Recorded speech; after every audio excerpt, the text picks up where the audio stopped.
My name is Morgan Bailey, and I'm 34 years old. The phone rang as I was reviewing quarterly projections for my tech company. I almost ignored it until I glimpsed the caller ID, my estranged father. After 5 years of silence, his first words weren't an apology. "We need $5 million, he stated bluntly. I felt a flash of memory, my parents laughing when I'd shown them my college acceptance letters. "You'll never use a degree anyway," they'd sneered. Now Dad's voice hardened. "We're family. We deserve a share of your success." My finger trembled as I ended the call. Before I dive into this story, I'd love to know where you're watching from. Drop your location in the comments and hit that like and subscribe button. Trust me, if you've ever had someone try to claim credit for success they actively sabotaged, you'll want to stick around for what happens next. I grew up in a small Pennsylvania town where ambition was often viewed with suspicion. Our family home was modest, a 3-bedroom ranch at the edge of town where expectations were as limited as the opportunities. My father, Richard, worked as an auto mechanic at the local garage. He had a volatile temper that flared whenever anyone questioned his authority, especially regarding what he called book learning. My mother, Linda, was a homemaker who had dropped out of high school when she got pregnant with my older brother, Kyle. She deferred to my father in all things, including how to raise us. Kyle was the golden child who followed in our father's footsteps. By 16, he was already working part-time at the garage, learning the trade that Dad insisted was real work. Meanwhile, I was discovering a world beyond our small town through books and computers at the local library. From an early age, I showed an aptitude for academics that my parents viewed with a mixture of confusion and contempt. When I brought home straight, as my mother would glance at my report card and say, "That's nice, dear," before asking if I'd learned anything useful like cooking or sewing. My father was more direct in his dismissal: "Grades don't put food on the table or fix a carburetor." My third-grade teacher was the first to recognize my potential. She called my parents in for a conference to discuss placing me in advanced classes. My father sat with his arms crossed, scoffing at every mention of my potential. On the drive home, he lectured me about getting too big for my britches. Despite this, I continued to excel. By high school, I was taking every advanced placement course available while working part-time at the local diner to save for college. My AP English teacher, Miss Reynolds, became my unofficial guidance counselor, helping me research colleges and scholarships in the hours after school when the computer lab was empty. Senior year was a whirlwind of college applications and scholarship essays written late at night after my parents had gone to bed. When the acceptance letters started arriving, including one with a partial scholarship to the state university, I was ecstatic. I'd finally have a chance at the future I'd been dreaming of. I waited until Sunday dinner to share my news, thinking my parents would surely be proud. I'd been accepted to 5 colleges, including 2 with partial scholarships. I laid the letters on the dining table, unable to contain my smile. The silence that followed was deafening.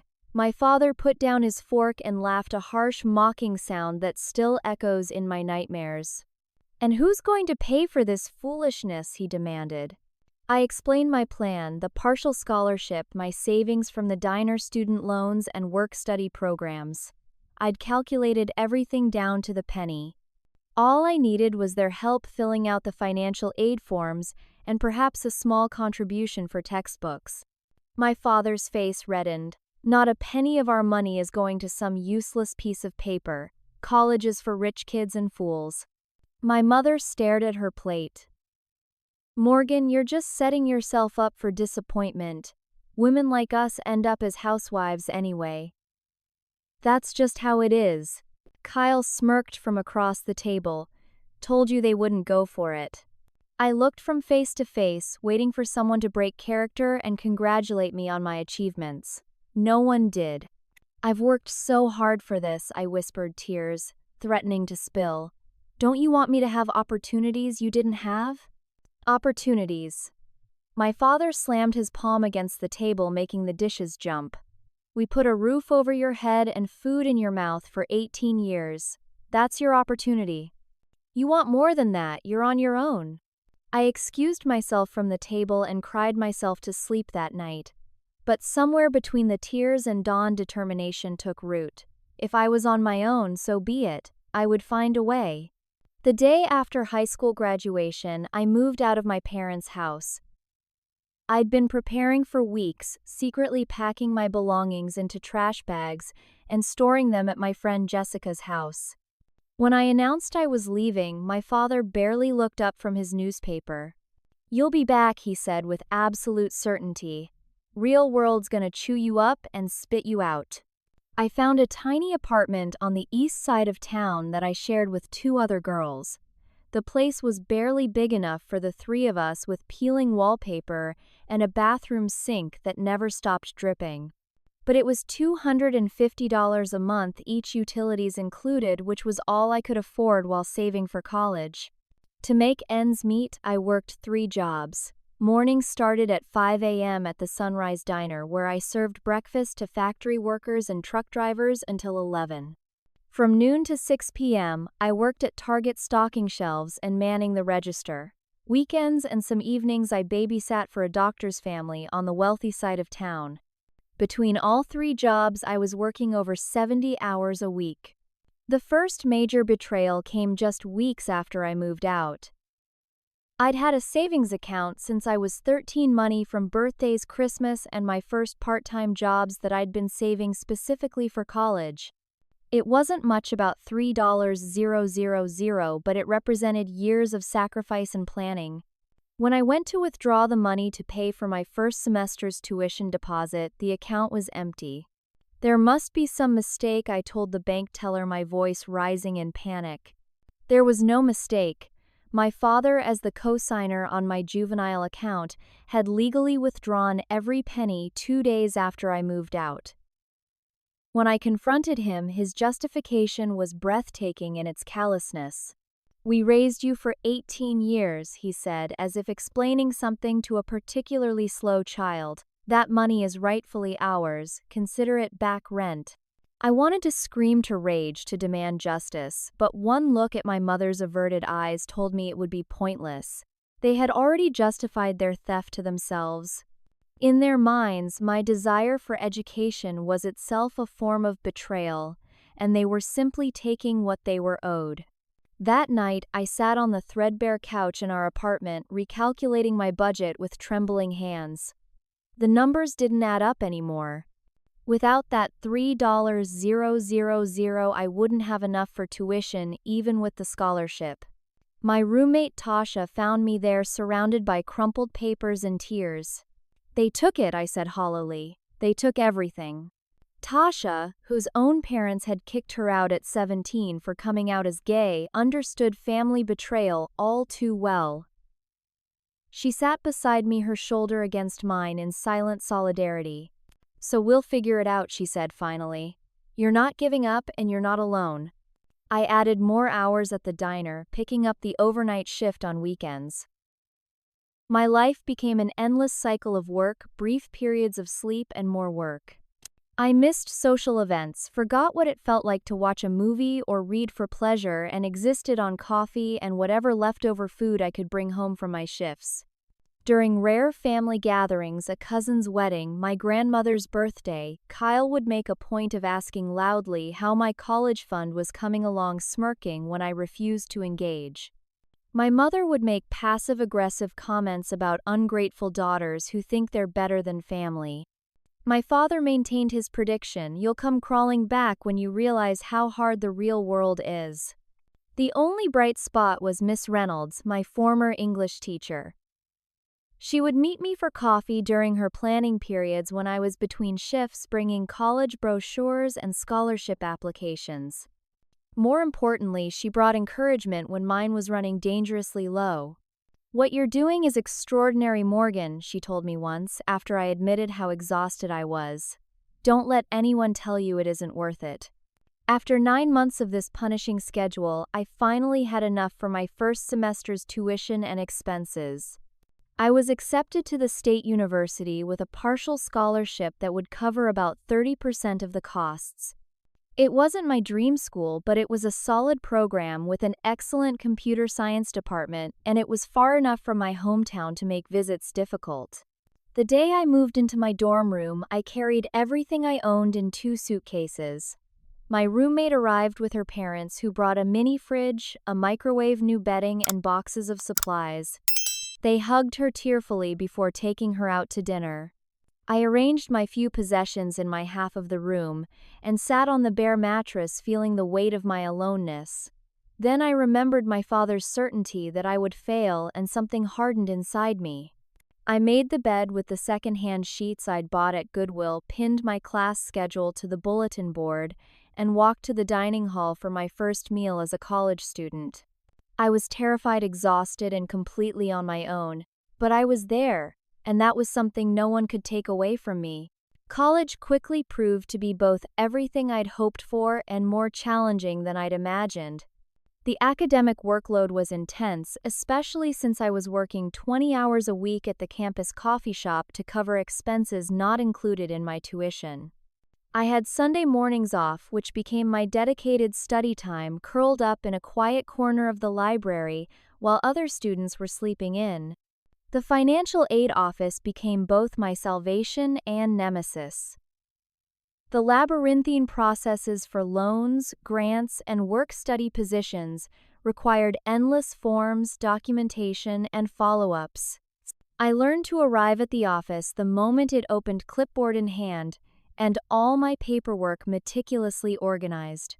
My second semester hit a major snag when my financial aid application was flagged for incomplete family information. Despite being legally independent as a student under 24, I still needed my parents' tax information for federal aid calculations. When I called home to request this, my father's response was predictable. "You wanted to do this on your own, so do it on your own," he said before hanging up. This wasn't just pettiness, it was active sabotage.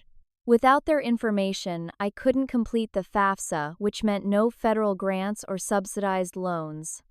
I spent 3 frantic weeks petitioning for a dependency override, gathering affidavits from Miss Reynolds and my former employer at the diner to prove my self-sufficiency. The financial aid officers were sympathetic but bound by federal regulations. I nearly lost my entire aid package before a compassionate counselor helped me file for a special circumstances waiver.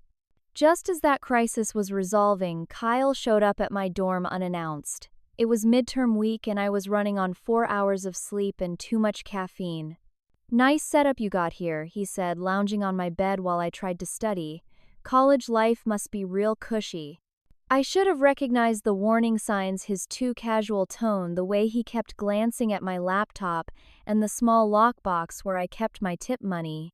When he asked if he could borrow $200 for car repairs, claiming Dad had cut his hours at the garage, I reluctantly gave him $50, all I could spare from my carefully budgeted expenses. He left seeming satisfied, but the damage was just beginning. Within days, I heard from high school acquaintances still living in my hometown that my parents were spreading stories about how I'd become too good for my family, supposedly living in luxury at college while refusing to help them financially. These lies made their way to my grandmother, who called me in tears asking why I was rejecting my parents. Despite these distractions, I discovered my passion during sophomore year when I took my first computer science course. The logical elegance of coding spoke to me in a way no other subject had. I found myself staying after class to ask questions, and soon I was spending whatever free time I had in the computer lab, teaching myself additional programming languages. Professor Jacqueline Williams noticed my enthusiasm and aptitude. After I aced her notoriously difficult midterm exam, she invited me to her office hours to discuss my interest in the field.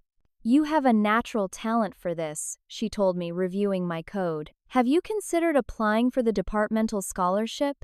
With her encouragement, I applied and received a merit-based scholarship that eased my financial burden considerably.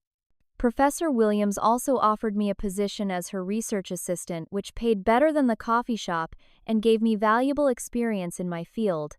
When I called my parents to share this achievement, thinking they might finally show some pride, my mother sounded distracted.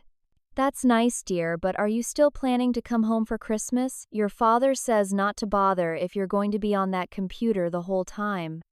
I didn't go home for Christmas. Instead, I picked up extra hours in the nearly empty computer lab and used the holiday pay to buy myself my first new laptop, a necessary tool for my increasingly specialized coursework.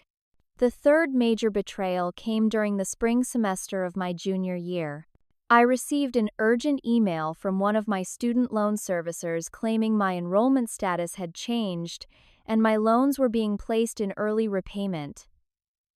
According to their records, I had withdrawn from school.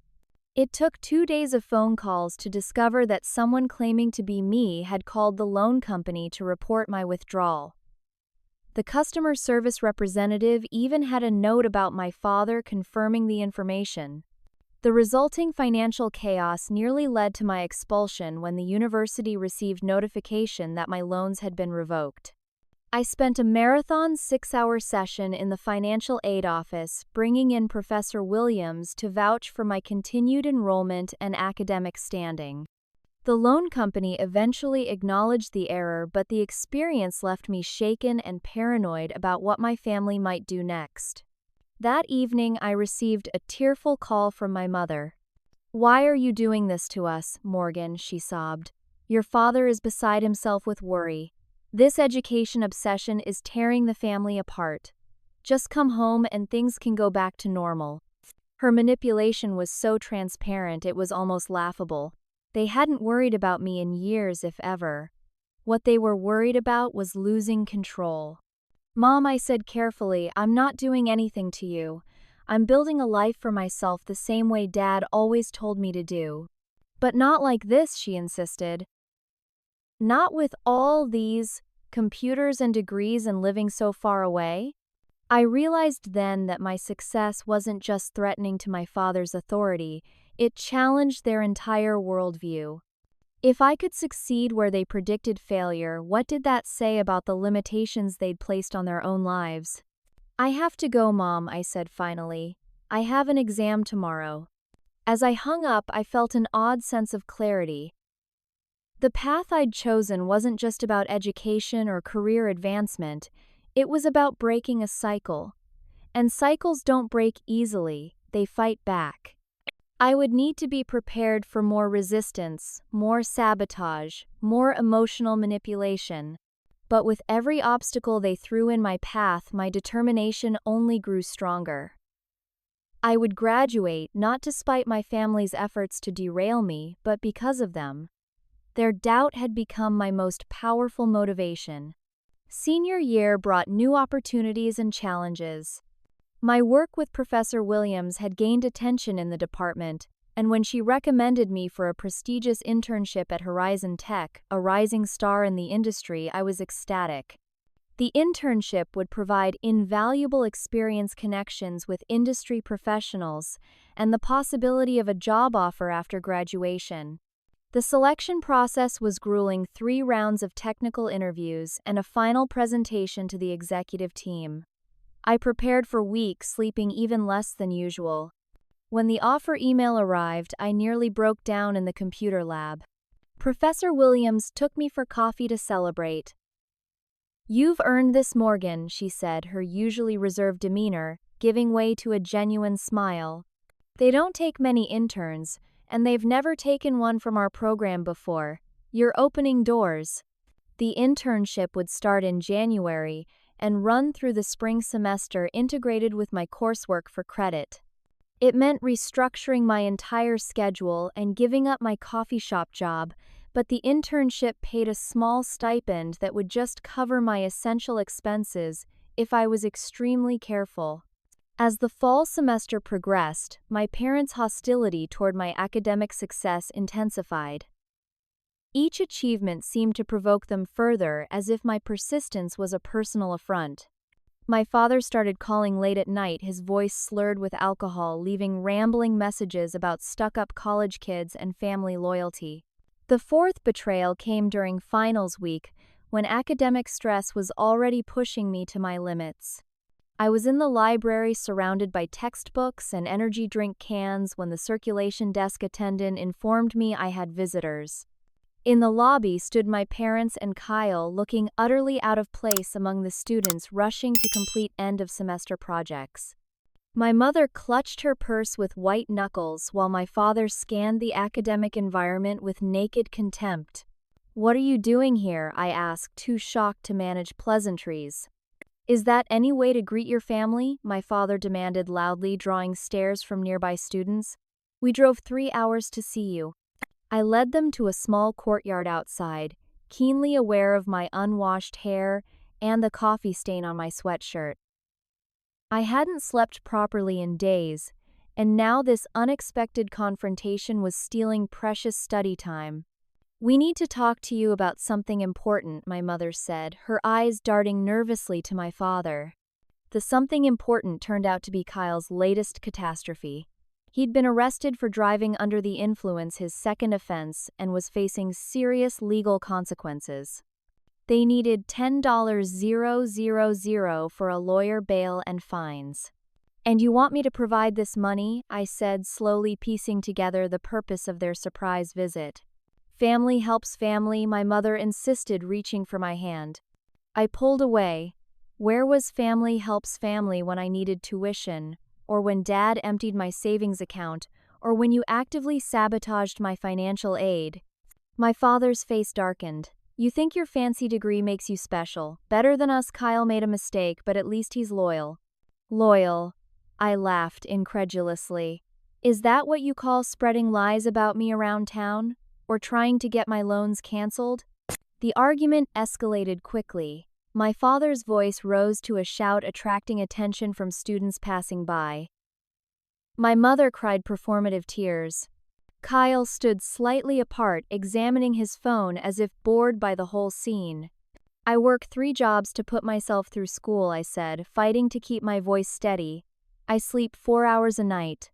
I haven't bought new clothes in 2 years. And you think I have $10,000 sitting around for Kyle's DUI? We're not asking for much," my mother began. "You're asking for everything," I interrupted. "You always have. You want my money, my compliance, my surrender. You want me to fail so you can say you were right." My father stepped forward, jabbing a finger at my face. "Don't you dare talk to your mother that way. We raised you better than this." Something inside me, some last thread of familial obligation, snapped. "You didn't raise me for this life," I said quietly. "I raised myself for it, and I'm done letting you sabotage it." I straightened my shoulders, suddenly feeling calmer than I had in years. "Leave now and don't come back. Don't call me, don't visit, don't contact me at all. I'm not giving you money for Kyle's mistakes, and I'm not giving you any more power over my life." "You ungrateful little," my father began, but I cut him off. "I have a final exam in 2 hours. I'm going to pass it just like I'm going to graduate with honors, just like I'm going to succeed in my career, and I'll do it all without you." I turned and walked away back to the library and my textbooks, half expecting them to follow. They didn't.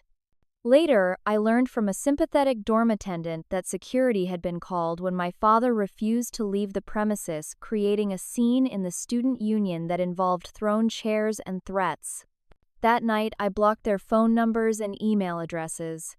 The silence that followed was both terrifying and liberating, a void where toxic relationships had been now empty and waiting to be filled with something healthier. Despite the emotional turmoil, I aced my finals and completed my degree requirements with a GPA that placed me in the top 5% of my class. At graduation, while other students celebrated with their families, Professor Williams and Miss Reynolds, who had driven 3 hours to attend, cheered for me from the audience. As I accepted my diploma, I searched the crowd, once instinctively looking for faces I knew wouldn't be there. Then I smiled for the photographer, moved my tassel from right to left, and stepped forward into my future alone but uncompromised. The following week, I started my new job at Horizon Tech with a starting salary that exceeded anything my parents had ever earned. I used my first paycheck as a down payment on a small apartment in a city 2,000 miles from my hometown. The distance felt symbolic as much as geographic, a fresh start free from the gravitational pull of family dysfunction. The silence from my family was both a wound and a relief. I mourned the relationship I wished we could have had while acknowledging the reality of what it actually was. Some nights I still woke from dreams where I was trying to explain myself to them, still seeking an approval that would never come. But in the daylight hours surrounded by the life I was building for myself, those dreams held less and less power. I was proving them wrong with every breath, every line of code, every promotion, not for their benefit but for my own. My early career at Horizon Tech was a masterclass in professional resilience. I arrived an hour before anyone else, studied industry publications during lunch breaks, and volunteered for the projects no one else wanted. My immediate supervisor, Derek, initially viewed my eagerness with suspicion. "Most new grads want the flashy assignments," he remarked, after I requested to work on fixing a particularly buggy legacy system. "Why are you asking for the digital equivalent of cleaning toilets?" "Because someone needs to understand how the foundation works before trying to remodel the penthouse," I replied. Derek gave me a thoughtful look. "Fair enough. It's yours, just don't come complaining when you're neck deep in spaghetti code from 2005. I didn't complain. Instead, I methodically documented the entire system, identifying vulnerabilities and inefficiencies that had been overlooked for years. After 3 months of working evenings and weekends, I presented my findings along with a proposal for a modernized architecture that would reduce server load by 40%. Derek was impressed enough to share my work with his boss, who invited me to expand on the proposal in a meeting with the development team. I spent a week preparing, anticipating every possible question and objection. The presentation went well, but the senior developers were skeptical about implementing such substantial changes. "It's too risky," argued one veteran programmer. "We can't justify that level of resource allocation for marginal improvements." I disagreed but kept my frustration in check. Instead of arguing, I asked for permission to develop a proof of concept on my own time. The CTO reluctantly agreed, making it clear that the company wouldn't pay overtime for what he considered a speculative venture. For the next 6 months, I lived a double life, fulfilling my regular responsibilities during work hours while building my alternative system at night and on weekends. I survived on caffeine, determination, and the deeply ingrained habit of overworking that I'd developed during college. When I finally completed the prototype, the results were undeniable. Not only did it deliver the promised efficiency improvements, but it also added capabilities that addressed several long-standing client requests. The senior developers who had dismissed my ideas were now quietly incorporating my code into their workflows. The CTO called me into his office, an experience that still triggered my fight-or-flight response despite years of therapy. "You've created quite a stir, Morgan," he said, his expression unreadable. "Some of our veterans aren't happy about being shown up by someone fresh out of college." I started formulating an apology, defaulting to the placating response I developed to survive my father's unpredictable moods. Before I could speak, the CTO continued, "But I'm not in the business of protecting egos. I'm in the business of building the best products possible, and your solution is objectively better than what we've been using." My solution was implemented company-wide and eventually became Horizon's most profitable product offering. The resulting recognition led to my promotion to project lead at an unprecedented speed for a recent graduate. This rapid advancement caught the attention of Amanda Reed, a venture capitalist who specialized in identifying promising tech talent. She requested a meeting after seeing me present at an industry conference. Over lunch at an upscale restaurant I could barely afford, Amanda asked pointed questions about my background, education, and career aspirations. I gave carefully curated answers highlighting my technical accomplishments, while minimizing the personal struggles that had shaped them. Amanda was unconvinced by my polished narrative.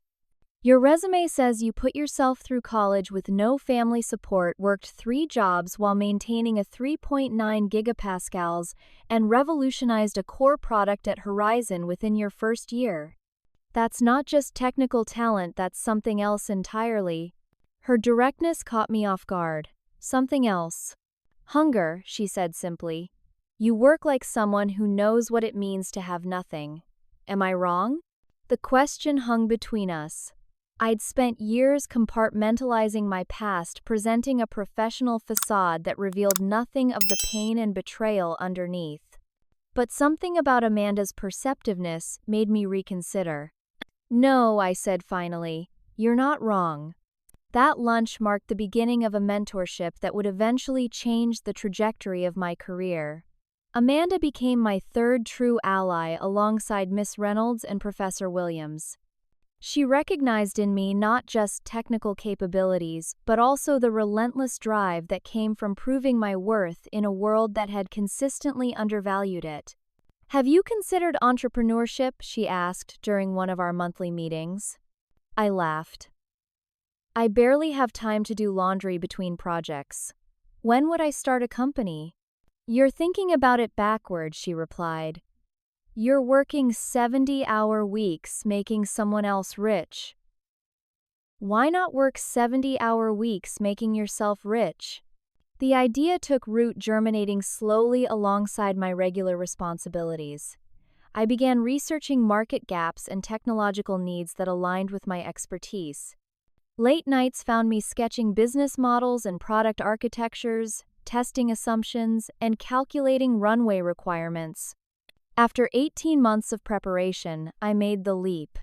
Using my life savings as seed, funding a modest amount by startup standards, but representing every penny I'd managed to save while living well below my means, I founded Bailey Technologies with a focus on enterprise security solutions.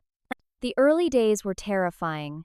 I moved from my comfortable apartment to a studio barely larger than my college dorm room, cutting every possible expense to extend my runway. My diet regressed to ramen and peanut butter sandwiches, and I sold my car in favor of public transportation. The irony wasn't lost on me. I'd finally achieved the financial stability I'd fought so hard for, only to voluntarily return to poverty in pursuit of an even more ambitious goal. But this time, the sacrifice was my choice, made in service of my vision rather than imposed by circumstances beyond my control. Amanda provided the critical first investment, along with introductions to potential clients and advisors. Her faith in me meant more than the money, though both were essential. Even more valuable was her candid feedback when my perfectionism threatened to delay our launch. Done is better than perfect, she insisted when I agonized over minor UI elements. Ship it, learn from real users, and iterate. The window of opportunity won't stay open forever. Bailey Technologies launched with 3 employees: myself, a brilliant developer I'd worked with at Horizon, and a sales specialist Amanda had introduced me to. We operated from a shared workspace with spotty Wi-Fi and mismatched furniture, presenting a professional face to clients while pinching every penny behind the scenes. The journey from concept to viable business was even harder than I'd anticipated. There were nights I questioned everything, sitting alone in my tiny apartment, wondering if I'd made a catastrophic mistake. During those dark moments, I sometimes thought about calling my parents, not for help, which they'd never provided, but for the bitter satisfaction of proving just how far I'd come despite them. I never made those calls. Instead, I channeled that energy into solving the next problem, making the next pitch, closing the next deal. Success, I was learning, wasn't about proving others wrong, it was about proving myself right. Bailey Technologies hit its stride in our second year. Our security software had found its niche, protecting mid-sized companies from increasingly sophisticated cyber threats at a price point the industry giants couldn't match. We grew from 3 employees to 30 in 18 months and moved from our shared workspace to proper offices in a renovated warehouse downtown. Our breakthrough came when Tech Forward, an industry publication, featured us in their Startups to Watch issue. The profile included my journey from college student to founder, though I'd been careful to keep the more painful aspects of my family history out of the story. The exposure brought a flood of new clients and interest from additional investors. I was in a meeting with our development team when my assistant interrupted something she rarely did. "I'm sorry, but there's someone insisting on seeing you. Says he's your brother." The room suddenly felt too warm. 5 years had passed since I'd last seen Kyle at the college confrontation, and I'd heard nothing from any family member since. Now he was in our reception area, demanding my attention as if no time had passed at all. I excused myself from the meeting and took a moment in my office to compose myself. The firm's success had required me to develop a polished professional presence, calm, authoritative, unflappable. I drew on that now, smoothing my blazer and checking my reflection in the small mirror on my wall. The woman looking back had little in common with the exhausted college student my family had last seen. Kyle looked older, heavier, with the same restless energy and evasive gaze I remembered. He'd dressed up for the occasion in what appeared to be new clothes still creased from the packaging. "Morgan," he greeted me with forced enthusiasm, stepping forward as if for a hug I didn't offer. "Look at you, big shot CEO with your own company. I always knew you had it in you." The revisionist history was so blatant, it was almost comical. I maintained a neutral expression as I invited him into a small conference room rather than my office. "What brings you here, Kyle?" I asked once we were seated. "It's been a long time." He launched into an elaborate explanation about missing his sister family being important and how proud everyone back home was of my success. The performance might have been convincing if I hadn't witnessed years of his manipulative tactics. "That's quite a change of heart," I observed. "Last time we spoke, you were helping Dad try to get money for your DUI lawyer." Kyle had the grace to look uncomfortable. "That was Dad's idea, not mine. You know how he is." "I do," I agreed, "which is why I'm curious about your sudden appearance. What do you want?" The pretense dropped away like a discarded mask. Kyle leaned forward, lowering his voice conspiratorially. "I've got a business opportunity that's perfect for someone like you, someone with capital to invest." There it was, the fifth betrayal wrapped in transparent flattery and false family sentiment. Not content with taking my childhood savings and trying to extract money for his legal troubles, he now viewed my hard-won success as a resource to be exploited. "What kind of business?" I asked, more curious than interested. He described a vague venture involving cryptocurrency and real estate that raised every red flag in my experience as both a tech expert and business owner. The proposal was either staggeringly naive or deliberately fraudulent, neither option reflecting well on my brother. "I just need about $200,000 to get started," he concluded. "With your connections, we could double that investment in 6 months easy." I studied him, wondering if he actually believed I would hand over that amount with no proper business plan, no due diligence, and no acknowledgement of our troubled history. "I'll need to see a detailed business plan," I said, watching his expression flicker with annoyance. "Financial projections, market analysis, competitive landscape assessment. Send those over and I'll have my team review them." "Come on, Morgan," he cajoled, his tone hardening slightly. "This is family. You know you can trust me." "Do I?" I asked quietly. "When have you ever given me reason to trust you, Kyle?" His face flushed. "So that's how it is. You get a little success and suddenly you're too good for your own brother. Mom and Dad were right about you." I stood, signaling the end of our meeting. "I'm happy to review a proper business proposal. Anything else would be irresponsible to my investors and employees." Kyle's demeanor shifted entirely, the mask of familial affection dropping completely. "You think you're so much better than us. Dad always said you'd turn your back on family once you got what you wanted." "I didn't turn my back, Kyle. You all pushed me out and pulled up the drawbridge." I moved toward the door. "If you're serious about this business idea, send the documents. Otherwise, I have a company to run." The conversation devolved quickly. Kyle's voice rose as he made increasingly hostile comments, attracting attention from nearby employees. When he began making threats about what would happen if I didn't help family, I had no choice but to call security. As they escorted him from the building, his parting words echoed down the hallway. "This isn't over. Family is forever, Morgan. You can't escape us." The incident left me shaken but resolute. I called my therapist and scheduled an emergency session, recognizing the familiar signs of anxiety that family encounters always triggered. I also instructed our reception staff to be on alert for any Bailey family members and implemented additional security measures at my apartment building. 3 days later, my phone rang with my parents' number. I let it go to voicemail, then listened with a growing sense of disbelief as my mother's tearful voice filled the speaker. "Morgan, honey, it's Mom. We saw the article about your company and we're just so proud of what you've accomplished. Your father and I have been thinking about how much we miss you. We've always believed in you, you know that, right? Call us back, sweetie. Family should be together." The transparent attempt to rewrite history might have been laughable if it wasn't so painful.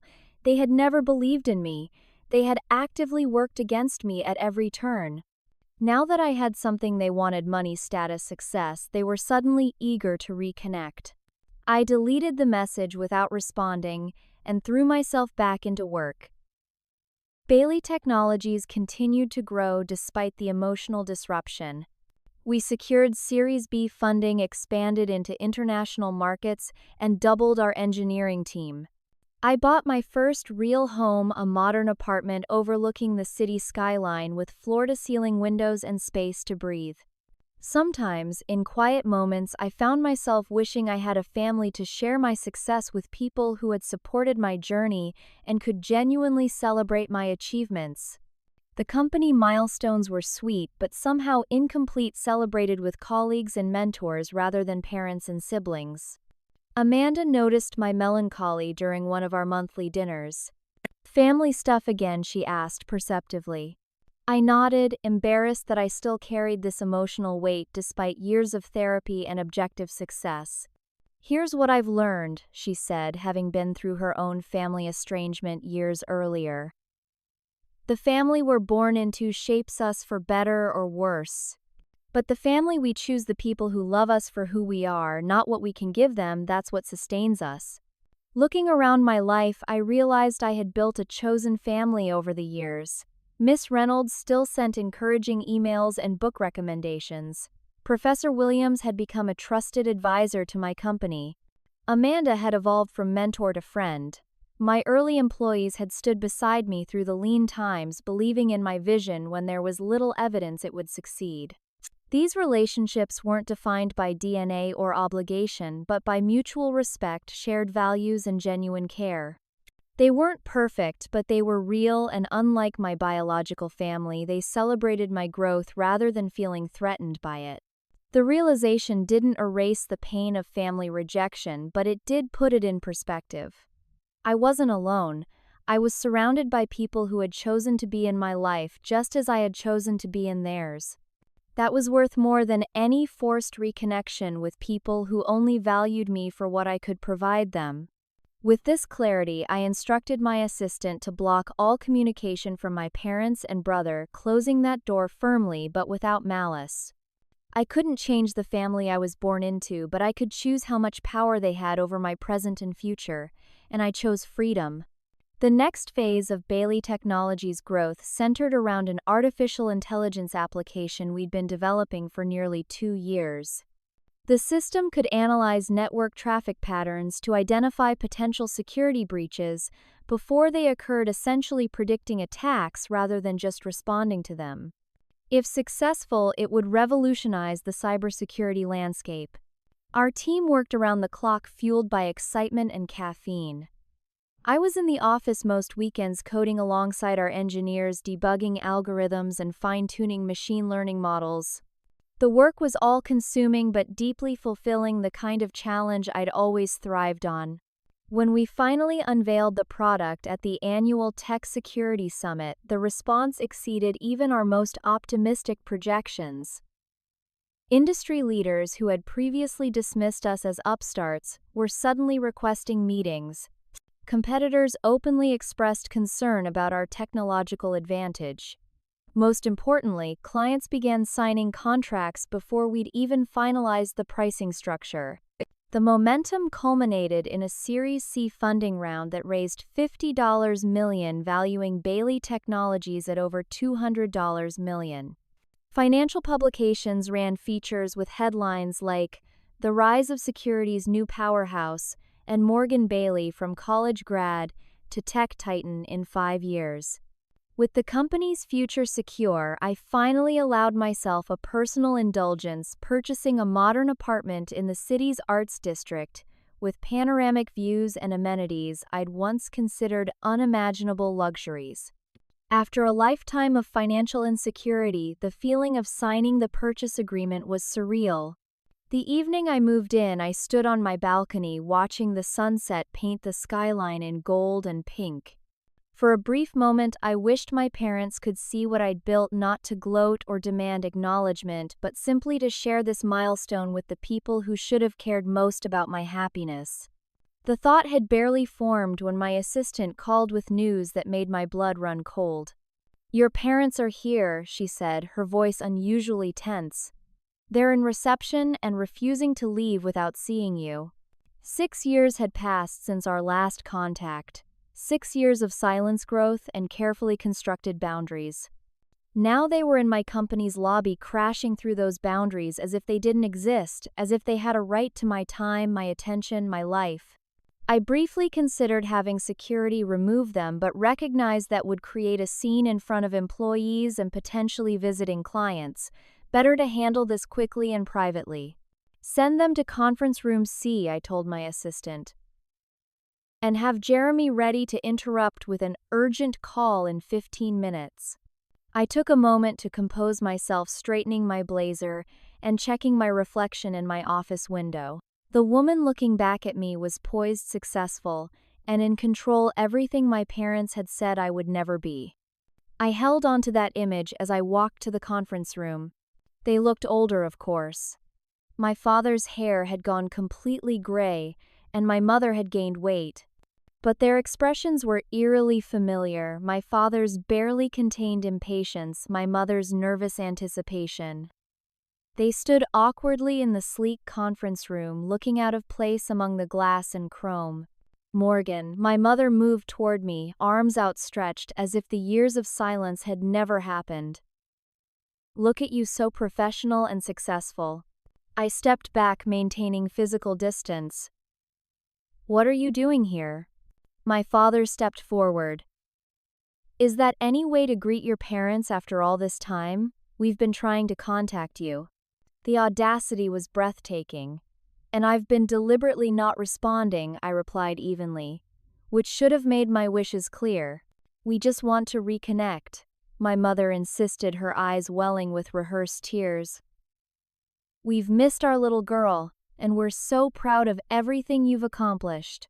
"Always believed you had it in you," my father added with a nod that suggested he was bestowing some great approval, knew that college would pay off eventually.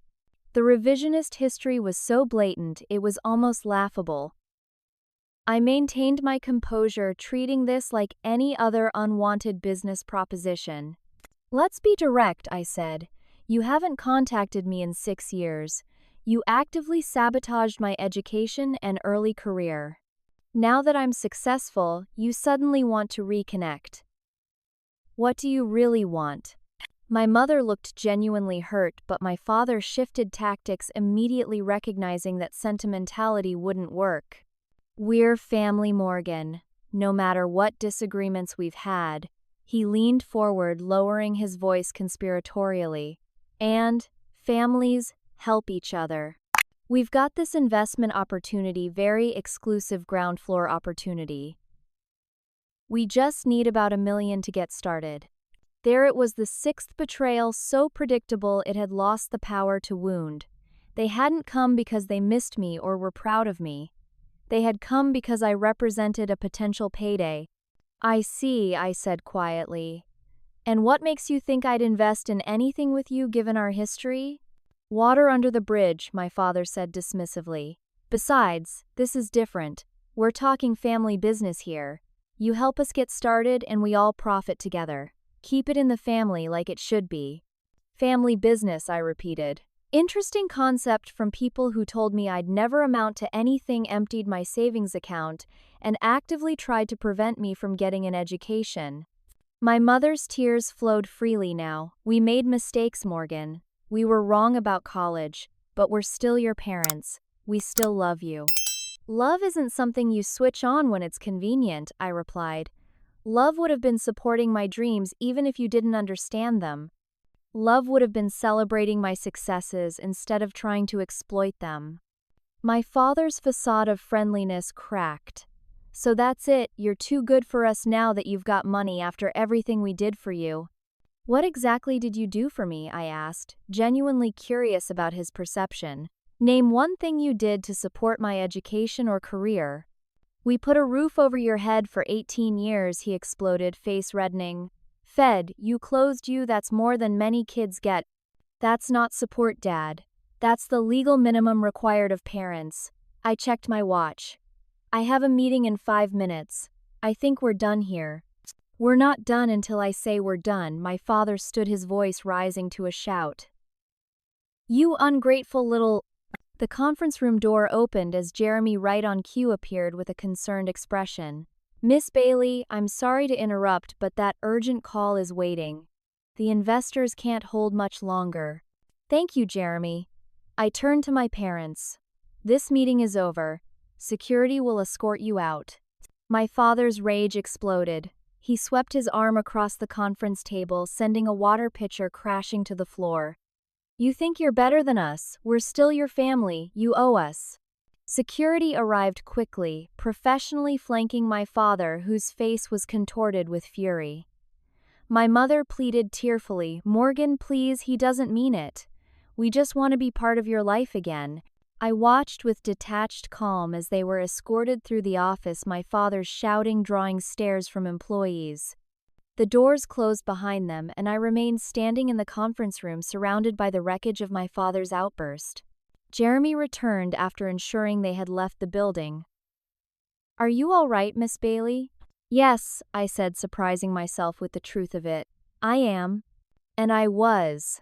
The encounter had been unpleasant but clarifying. Any lingering hope I'd harbored about potential reconciliation had evaporated. They hadn't changed. They would never change. My success hadn't impressed them, it had merely made me a more valuable target. I instructed our security team to ban my parents from the premises and had our legal department draft a formal cease and desist letter. Then I returned to my office and threw myself back into work, refusing to let the encounter derail the momentum we'd built. That evening, Amanda called to check in, having heard about the incident from a concerned colleague. How are you holding up? She asked, her usual businesslike tones softened with concern. Better than I expected, I admitted. It was like watching actors perform a familiar play. All the lines and movements were predictable. They wanted money. Of course. A family investment opportunity requiring $1 million. Amanda snorted. As opposed to the family investment they made in you? All that support and encouragement? Her sarcasm made me laugh despite everything. Exactly. You know, she said after a pause, some people never get the parents they deserve, but that doesn't mean they can't build the life they deserve. Looking around at my beautiful apartment, thinking about the company I'd built and the chosen family I'd gathered, I knew she was right. My parents' rejection had been painful, but it had also been clarifying, forcing me to define my own values and build relationships based on genuine connection rather than obligation. I already am, I replied. Bailey Technologies' AI security platform exceeded even our most ambitious projections, capturing market share from established competitors and attracting attention from major players in the tech industry. When Nexus Technologies, one of the big 5 tech giants, approached us with acquisition interest, our board insisted we at least entertain the conversation. The initial offer was substantial, $350 million, but our negotiating team pushed for more, citing our proprietary algorithms and rapidly growing client base. After 3 weeks of intense discussions, Nexus came back with a revised offer $500 million with retention packages for key team members, including myself. The figure was staggering, far beyond anything I'd imagined when launching the company from my tiny apartment 4 years earlier. More importantly, the deal structure would ensure our technology reached its fullest potential with Nexus's global resources while protecting our existing clients and employees. As news of the pending acquisition leaked to industry publications, our PR team worked overtime managing media requests. I reluctantly agreed to a profile in Technology Today, carefully setting boundaries around personal questions. Despite these precautions, the article included more biographical details than I would have preferred, mentioning my self-financed education and remarkable rise from humble beginnings. The increased visibility brought unwanted attention from my hometown. Former classmates reached out on social media. Distant relatives I barely remembered suddenly discovered my contact information. Even my high school principal sent a congratulatory email that conveniently included a funding request for the school's computer lab. I was reviewing the final acquisition paperwork in my office when my assistant interrupted, her face unusually serious. "I'm sorry to bother you, but there's a legal situation you need to be aware of immediately." She handed me a thick envelope. These were served to reception this morning. Inside was a lawsuit naming me and Bailey Technologies as defendants, the plaintiffs Richard and Linda Bailey, my parents. Their claim that they had made substantial investments in my education and early career, entitling them to a percentage of the company's acquisition proceeds. They were demanding $5 million plus legal fees. The seventh betrayal was so outrageous, it momentarily defied comprehension. My parents, who had actively sabotaged my education at every turn, were now claiming they had supported it. The people who had emptied my savings account and refused to even provide tax information for financial aid forms were asserting they had invested in my success. Our legal team quickly assured me the case had no merit, the claims were demonstrably false, and the statute of limitations had expired on any legitimate grievances. But the damage extended beyond legal concerns. The lawsuit had been filed in my hometown's jurisdiction, ensuring local media coverage that painted me as an ungrateful daughter, refusing to share her fortune with struggling parents. Kyle gave an interview to the local news station standing in front of my parents' modest home, talking about family businesses and how Morgan always had big dreams but forgot who helped her achieve them. My mother cried on camera about her brilliant daughter who had changed after making it big. The public spectacle was precisely calculated to cause maximum embarrassment during the most important professional moment of my life. Nexus's legal team requested an emergency meeting to discuss the potential impact on the acquisition. Though they agreed the lawsuit was frivolous, they expressed concerns about negative publicity affecting the Nexus brand. "We need assurance this won't become a protracted media circus," their lead counsel explained. "Nexus has a family-friendly image to maintain." The irony was crushing. After everything my family had done to hold me back, they might now succeed in derailing my greatest achievement through sheer malice and greed. For a dark moment, I considered settling the lawsuit, just to make it disappear, though the thought of rewarding their behavior was nauseating. Amanda took me to dinner that night, listening as I vented my frustration and fear. "They might actually win," I said, staring into my untouched glass of wine. "Not the lawsuit, that's absurd. But they might scare off Nexus, which is what they're really hoping for. Then they'd approach me privately, offering to help solve the problem they created." "That's not going to happen," Amanda said firmly. "Nexus isn't walking away from a technology this valuable over a nuisance lawsuit, and you're not rewarding extortion. What choice do I have? This is the most important deal of my life, and they've turned it into a tabloid story." Amanda studied me for a moment. "Morgan, do you know why I invested in you initially?" "My technical expertise, the market opportunity."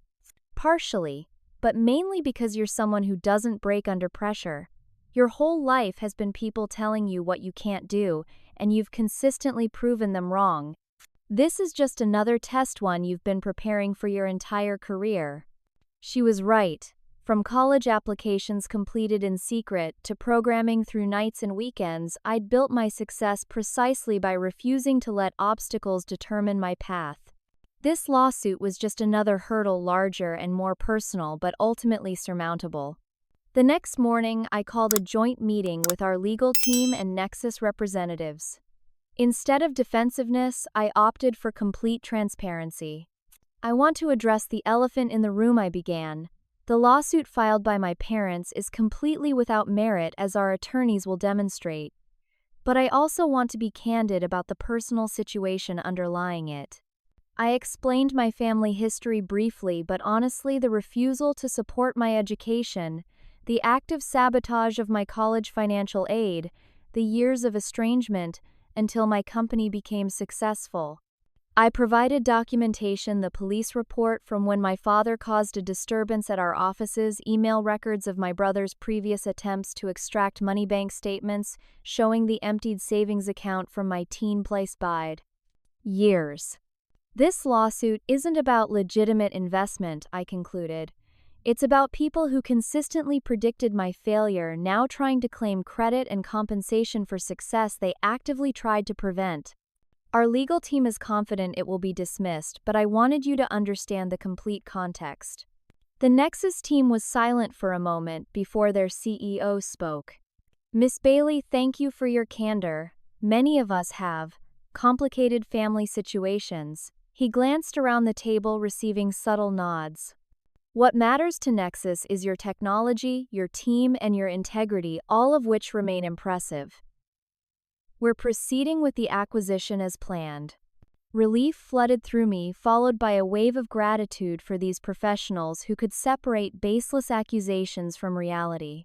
The acquisition moved forward despite my parents' attempts to derail it, with the court dismissing their lawsuit as frivolous before it even reached discovery phase. Their attorney, a hometown lawyer clearly out of his depth in corporate litigation, attempted to negotiate a settlement despite the dismissal, suggesting my parents would consider dropping all claims for just $1 million. Our corporate counsel's response was succinct. "Any further legal harassment will result in a countersuit for abuse of process and malicious prosecution. Miss Bailey will not be responding to settlement offers for claims that have already been dismissed with prejudice." As the acquisition finalized, making me officially worth over $100 million after taxes, I drafted a final letter to my parents. I reviewed it with my therapist, first ensuring it served my emotional healing rather than simply venting anger. "Richard and Linda, your recent lawsuit makes clear that you view me not as a daughter but as a financial resource. You have consistently attempted to take from me first my savings, then my education opportunities, now my company's success, while contributing nothing but obstacles. This letter constitutes my final communication. Any further contact attempts, whether direct or through third parties, will be referred to my legal team. I will not provide financial support under any circumstances, nor will I engage with manipulation, threats, or guilt tactics. I have built my life and career without your support. I will continue to do so without your interference. Morgan Bailey." Our attorneys delivered the letter via certified mail. I never received a response, though I occasionally heard through hometown connections that my parents continued to present themselves as the proud progenitors of my success while privately complaining about my selfishness. But their narratives no longer had power over me. With the acquisition complete and my financial future secure, I could finally close the door on that chapter of my life, not in anger but in acceptance of a simple truth. Some relationships cannot be saved, no matter how much we might wish. Otherwise, the company I'd built would continue to thrive under Nexus's stewardship. The team I'd gathered would continue to innovate and grow. And I would continue to define my life on my own terms without apology or explanation to those who had never truly wished for my success. 1 year after the acquisition, I found myself in a position I'd never anticipated: financial independence with time to reflect on both my accomplishments and the emotional journey that had accompanied them. The transition from founder to wealthy individual brought unexpected challenges, questions of purpose, identity, and how to use my resources meaningfully. While many in my position gravitated toward typical pursuits of the wealthy vacation homes, luxury travel status symbols, I found myself drawn to a different path. The struggles of my education had left an indelible mark not just on my career trajectory but on my understanding of systemic barriers facing bright students without family support. After months of research and consultation with education experts, I established the Fresh Start Scholarship Foundation, focusing specifically on first-generation college students estranged from their families. Beyond financial assistance, the program provided mentorship, housing solutions for school breaks, and emergency funds for unexpected expenses, addressing the practical and emotional challenges I had faced during my own education. Most scholarship programs focus exclusively on academics or financial need, I explained during the foundation's launch event. We're addressing the invisible support system that many students take for granted, the family safety net that catches them when they stumble. Without that, even the most talented students can fall through the cracks. The foundation work introduced me to others who had navigated similar family dynamics, including therapist Dr. Sarah Chen, who specialized in family estrangement. Through our professional collaboration, I finally began addressing the emotional residue of my upbringing, not just the obvious traumas, but the subtle ways it had shaped my relationships and self-perception. Success doesn't heal all wounds, Dr. Chen observed during one session. In fact, it sometimes highlights them. You've proven your parents wrong about what you could achieve, but that hasn't filled the void of what was missing in your relationship. I've accepted they'll never be the parents I needed, I replied. Isn't that enough? Acceptance is crucial, she agreed. But there's a difference between accepting reality and fully processing how it's affected you. Your drive and work ethic helped you succeed professionally, but those same traits might be making it difficult to connect deeply with others. She was right. Despite building a successful company and surrounding myself with talented colleagues, I had few close personal relationships. I maintained a polite distance, even from those I respected, unconsciously replicating the emotional self-sufficiency that had protected me during my youth. Working with Dr. Chen, I began recognizing patterns in my personal interactions: the reflexive self-reliance, the reluctance to ask for help, the subtle testing of others' loyalty before allowing them closer. These behaviors had served me well professionally, but created an invisible barrier between myself and potential deeper connections. Dismantling these patterns was harder than building a multi-million-dollar company. It required sustained vulnerability, a quality I had long associated with weakness and exploitation. Each small step felt like walking into the ocean during winter. Shocking, uncomfortable, yet somehow invigorating. Through foundation events, I met Thomas Reed, another entrepreneur who understood family complexity. His parents had supported his education but rejected him when he came out as gay during college. Despite this painful history, he'd built a successful, sustainable energy company while maintaining a genuine warmth and openness I found myself drawn to. Our friendship developed naturally through shared foundation work before gradually evolving into a romantic relationship built on mutual respect and understanding. Unlike previous dating experiences where I'd kept parts of myself carefully guarded with Thomas, I found myself sharing the full spectrum of my experiences, both triumphs and wounds. I think what connected us initially was recognition, he reflected one evening as we walked along the riverfront near my apartment. Not just of similar experiences, but of the person underneath them, someone who refused to be defined by what they lacked. Despite my growing personal contentment, my parents continued their sporadic attempts to insert themselves into my life. They sent messages through distant relatives, former neighbors, even business contacts, always with the same theme: their willingness to forgive and forget if I would reconsider my harsh stance on financial support. Each new approach triggered a familiar anxiety, momentarily catapulting me back to the emotional landscape of my youth. But with time and continued therapy, these incidents lost their power to destabilize me. I developed a standard response delivered through intermediaries. My boundaries remain unchanged. Please respect them by not acting as messengers. The final communication arrived on my 35th birthday, a card with a check for $100 and a note suggesting this gift demonstrated their continued love, despite my abandonment of the family. The transparent manipulation would once have triggered days of emotional turmoil.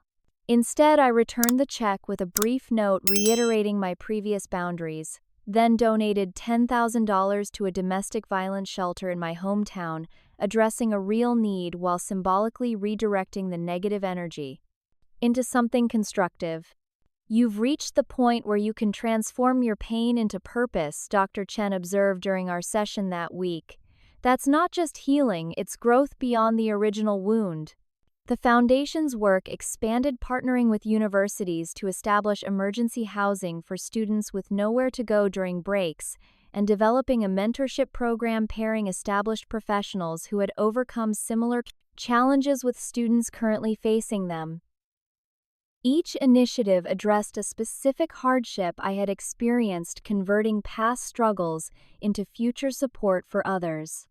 As applications for our scholarship program arrived, I found myself particularly drawn to a submission from a young woman whose personal statement echoed my own journey with uncanny precision. Her parents had ridiculed her college aspirations, telling her education was wasted on women. Despite working multiple jobs throughout high school, she had persisted in applying to engineering programs, gaining acceptance, but lacking the financial means to attend.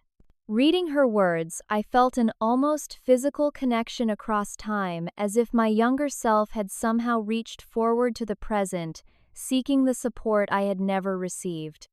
When our selection committee unanimously approved her application, the moment carried a significance beyond the Foundation's mission.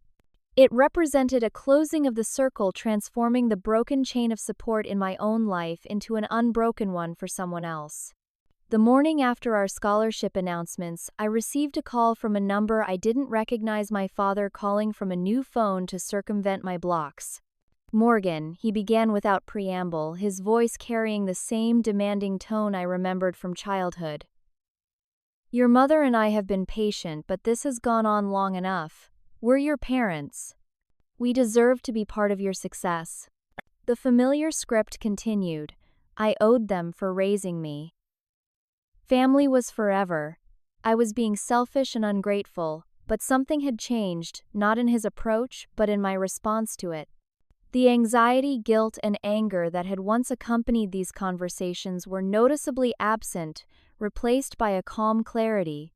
"Dad," I interrupted quietly. "I'm not having this conversation again. My boundaries aren't punishments or negotiations, they're necessities for my well-being. I wish you health and peace, but I cannot be part of your life under these conditions. You think you're better than us because of your money and fancy foundation," he spat, frustration mounting at my refusal to engage emotionally. "But you're still the same ungrateful." I ended the call mid-sentence, a simple action that would have been unthinkable years earlier when the need for parental approval still governed my responses. The interruption wasn't angry or retaliatory, just a calm enforcement of boundaries I had every right to maintain. Later that day, reviewing scholarship applications at the Foundation office, I came across an essay that stopped me mid-paragraph. The student wrote about building a future that honored her past struggles without being limited by them, about using education not just as an escape route, but as a bridge to something constructive and meaningful. I recognized in her words the resolution I had been working toward in my own life, not erasing painful history but integrating it into a larger, more hopeful narrative. My parents' rejection had shaped me, creating both wounds and strengths that influenced every aspect of my development. But their choices no longer defined my present or future. The acquisition money had provided financial independence. The Foundation work had created purpose and meaning. Therapy had offered tools for emotional healing. But the true freedom came from within, from the gradual deliberate choice to live beyond the narrow constraints of my upbringing while acknowledging how it had influenced my journey. Success isn't measured in dollars earned, but in cycles, broken lives touched, and the courage to create what was missing in our own experience. My parents might never understand or appreciate the person I've become, and that's okay. The validation I once desperately sought from them has been replaced by something more sustainable, the quiet satisfaction of living authentically and contributing meaningfully. So what do you think? Have you ever had someone try to claim credit for success they actively tried to prevent, or experienced family members who only showed interest when there was something to gain? Drop your thoughts in the comments below. And if this story resonated with you, please hit that like button and subscribe to hear more stories of resilience and transformation. Thank you for listening to my journey. Remember that your worth isn't determined by those who failed to see it. Take care, and I'll see you in the next video.